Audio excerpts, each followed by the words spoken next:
Indonesia, bangsa dan negara, rumah ideologi Pancasila. Bismillahirrahmanirrahim. Pemirsa tercinta yang dirahmati Allah, Tuhan yang Maha Rahman, bersua kembali di kanal Hikmatologi, monolog sederhana mengajak diri kita masing-masing kian melembut, cerdas, dewasakan hati nurani sehingga mampu sesuai dengan kapabilitas kita masing-masing memahami agama dan kepercayaan berdasarkan kitab suci yang kita yakini. Hari ini Jumat 30 September 2022. Penduduk Indonesia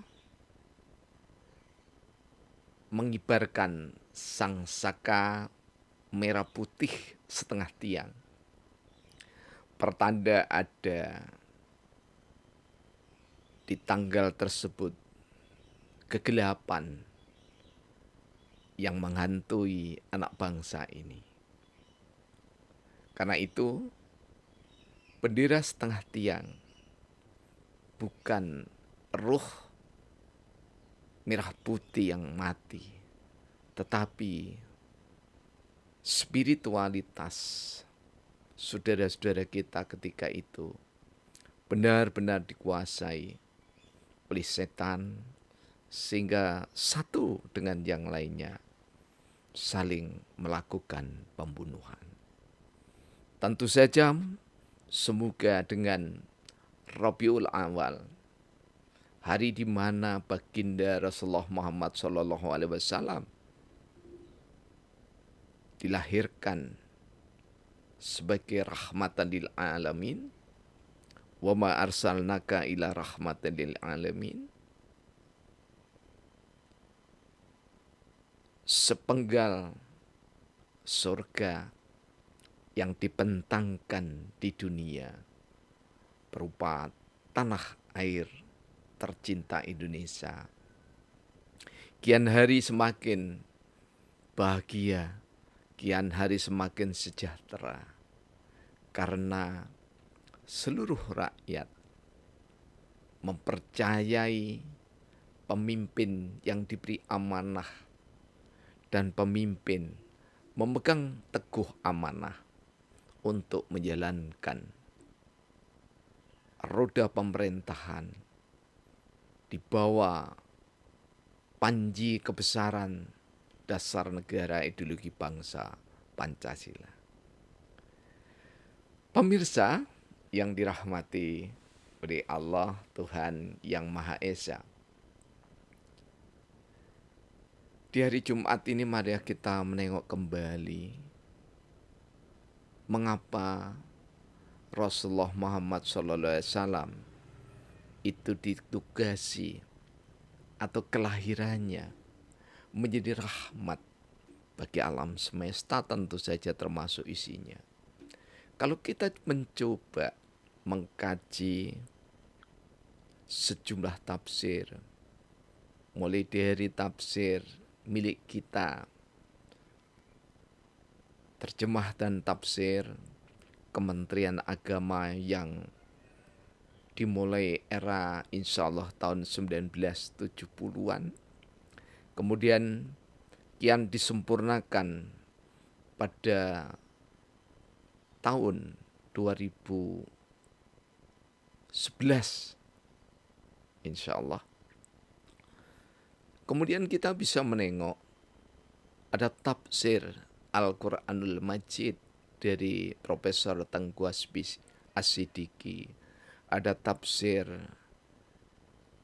Al-Quran Kalam Mulia dari Habib Yasin, kemudian ada tafsir Al-Quranul Karim Ahmad Hasan, kemudian ada tafsir Fi Jilalil Quran dari Sayyid Qutb, kemudian Al-Misbah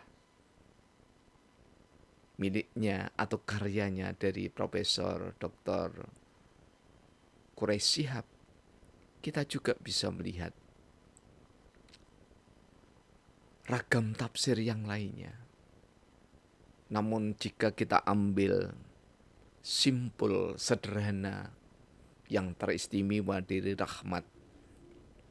ragam tafsir itu, bahwa rahmat adalah bentuk maha cinta Allah kepada Rasulullah Muhammad SAW, dan Rasulullah teramat cinta kepada seluruh alam semesta, terutama umatnya.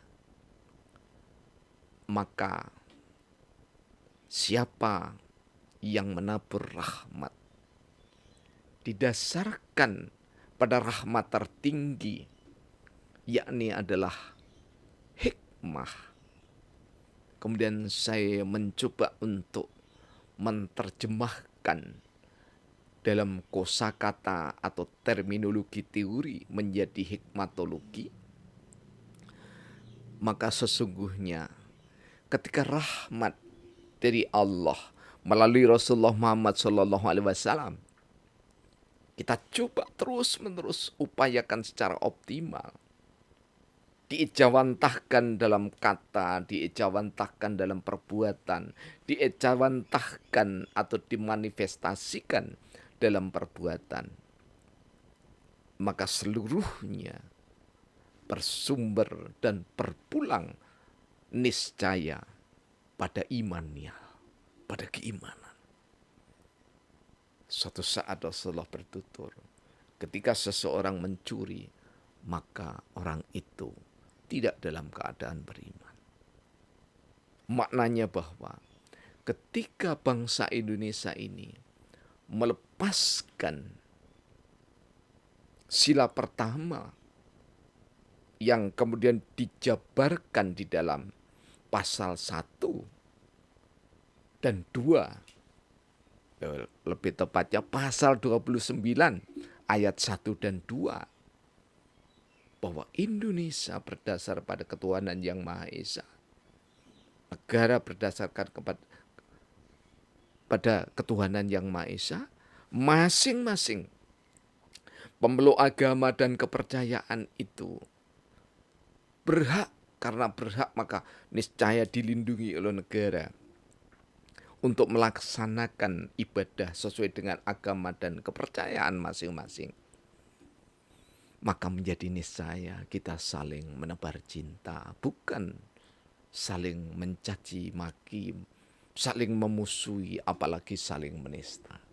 Jangan pernah tabrakkan antara kebaikan dengan kebaikan, dan jangan pernah tabrakkan antara keburukan dengan kebaikan.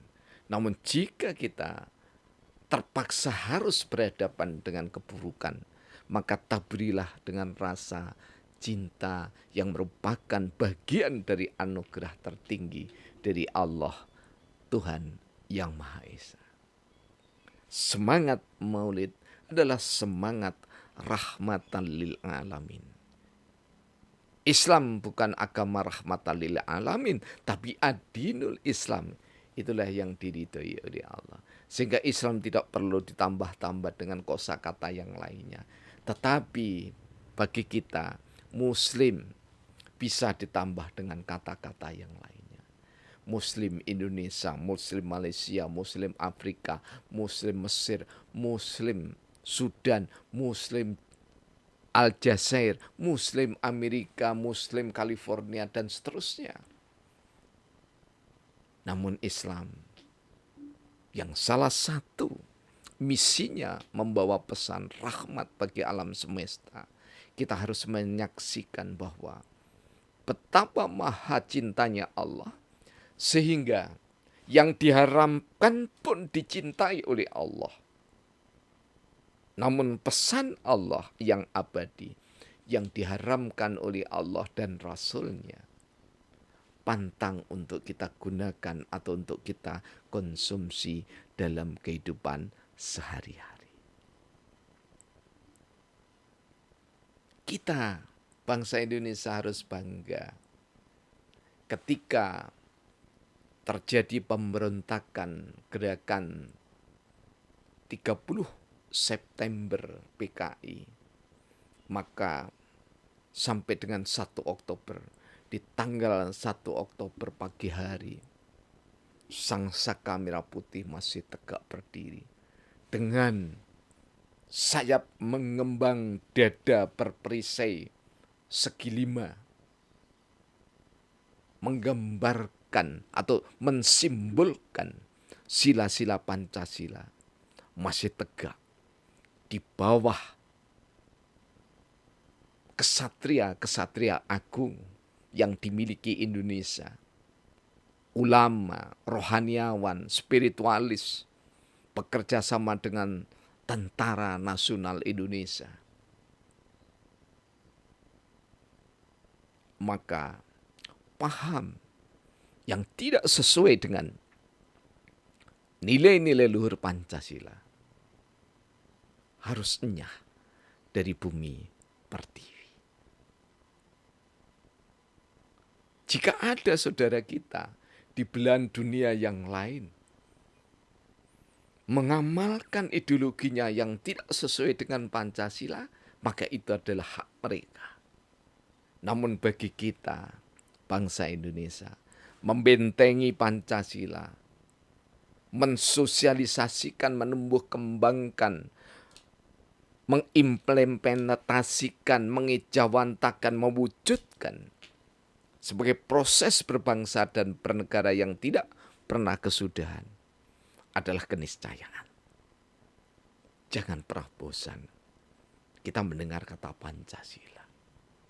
Karena jika kita bosan,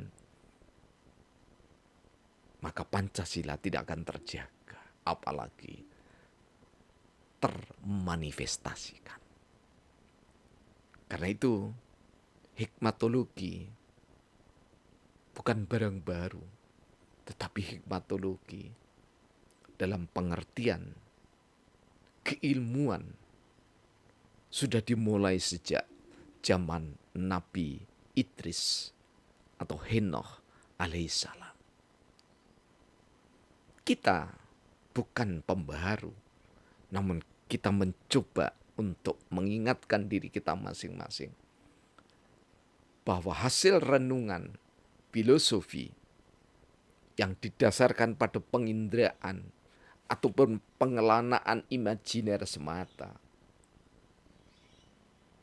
jika kita merujuk pada Alkitab, Taurat, Zabur, dan Injil, maka itu hanya hikmat manusia, prasangka, perkiraan, ataupun aksioma dari manusia.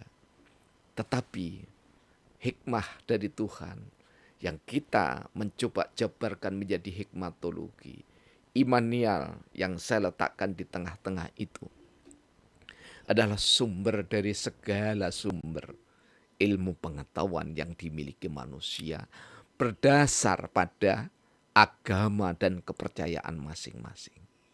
Kita sedang membangun hikmatologi itu berdasarkan pada sila keempat. Jika dulu belum ada istilah itu, maka sejak tahun 2009 kami sudah mengudarakan lewat sekali lagi Radio Mitra Adisuara atau Mas FM 104,5 di tengah kota Malang tercinta.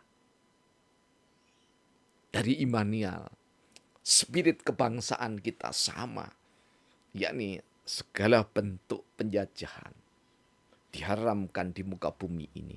Karena itu Indonesia politiknya bebas aktif. Secara intelektual, iman kita harus mampu diwujudkan dalam bentuk gagasan-gagasan keilmuan dan teknologi. Atau lebih tepatnya keilmuan. Kemudian moral. Tidak ada manusia yang berharga meskipun bergelimang harta benda dan di puncak piramida tahta jika tidak bermoral. Fisikal salah satunya adalah karya manusia di bidang teknologi dan karya-karya yang berbentuk fisik tetap harus mampu dikembalikan pada imanial ketuhanan yang Maha Esa. Karena kita berdasar Pancasila. Apapun pembangunan, alasan apapun, harus senantiasa nanti terhubung dengan lingkungan sosial kita. Di mana pembangunan tidak boleh mengasingkan saudara-saudara kita yang ada di suatu tempat itu.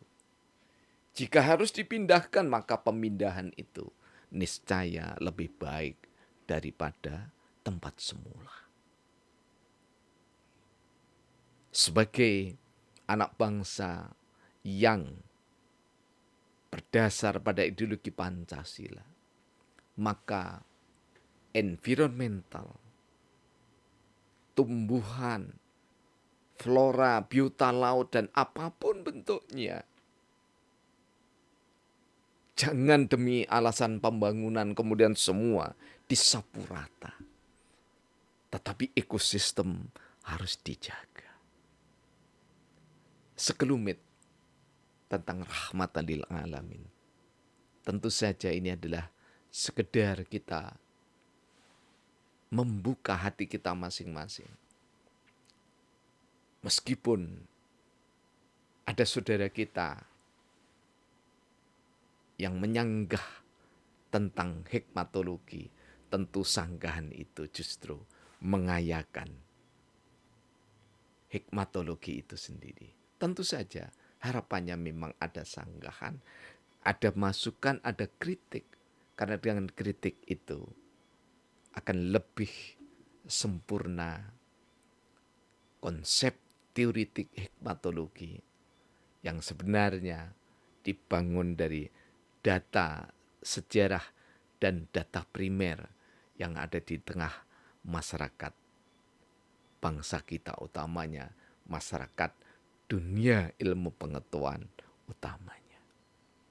Pemirsa, semoga di bulan Rabiul Awal, bulan Maulid Nabi besar Muhammad SAW, kita sibuk menebar rahmat, cinta sesama, sibuk menebar rahmat, mencintai lingkungan kita. Semoga seluruh anak bangsa dalam selamat, sehat, rezeki, berkah, dan meningkat rasa persaudaraan kita. Terima kasih.